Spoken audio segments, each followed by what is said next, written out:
Dan ini adalah ceramah paling sulit. Kenapa? Kalau ceramah itu sebenarnya, kalau bisa psikologisnya jangan dicampur. Kalau ibu-ibu saja, jadi materinya bisa ibu. Kalau bapak-bapak saja. Kalau anak-anak saja, saya bisa ceramah di TK. Tapi memang anak-anak saja. Ini siang ini saya kehilangan konsep apa yang mau saya bicarakan. Mau dibahas bagaimana rumah tangga Nabi, pelangap lomo anak-anak. Mau dibahas bagaimana menjadi siswa dan siswi yang baik menurut agama, ibu-ibu bapak-bapak ngantuk. Jadi ini agak diramu sedikit, mudah-mudahan nanti kalaupun tidak memuaskan, karena memang saya dilahirkan bukan untuk memuaskan Anda. Bapak Ibu yang dimuliakan Allah, di sini saya dapat bercerita bahwa warganya memang sangat multikultural ya. Ada orang Minang, ada orang Jawa, Sunda ada sini? Ada Sunda? Nggak ada. Jadi kalau ngomong bahasa Minang di sini kira-kira ngerti nggak nih? Iyo bana. Bekuang betutuh bahasa Minang lain nggak banyak. Ayo mah. Jadi kita campur saja ya. Maulid Nabi.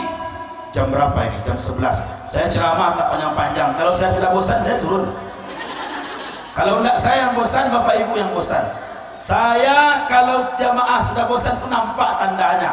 Pertama ada yang pura-pura batuk. Nanti kalau ada yang begitu saya langsung assalamualaikum. Atau ada jamaah itu yang macam kuda nil dia. Oh, itu kode itu Allah tuh Ustaz. Tapi kalau masih melek matanya, maka insya Allah kita teruskan. Maulid Nabi, ada dua istilah yang sering kita dengar. Anak-anak yang duduknya paling rapi, yang mendengarkan dengan baik, yang tidak bicara sampai ceramah selesai, nanti dikasih pertanyaan.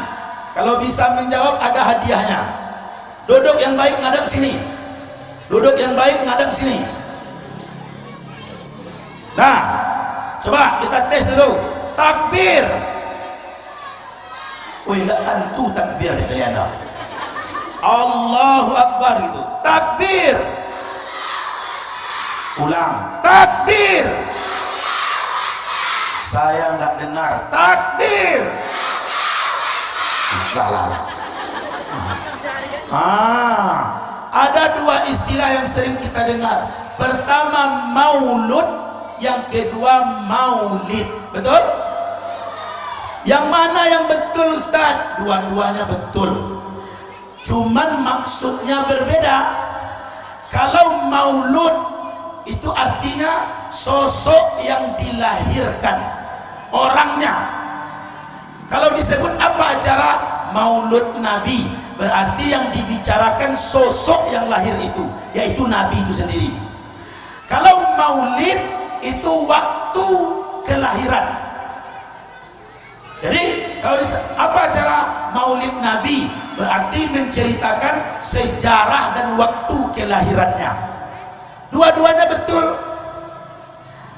Maulud boleh, maulid boleh. Yang tidak boleh mulut.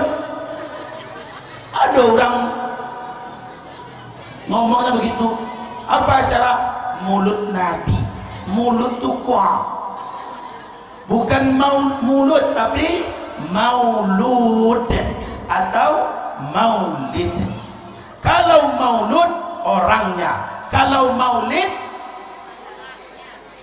wow, tanya kalau maulud orangnya, kalau maulid waktunya. Contoh, ibu memasak di dapur, siapa orangnya? Ibu, manganya di mana masak? Ibu memasak di dapur jam 8 pagi. Jam 8 pagi itu namanya maulid. Ibu namanya maulud. Jadi kalau maulud orangnya, kalau maulid waktunya. Kita akan membahas yang mana Ustaz? Kita bahas dua-duanya. Kita bahas orangnya, kita bahas waktunya.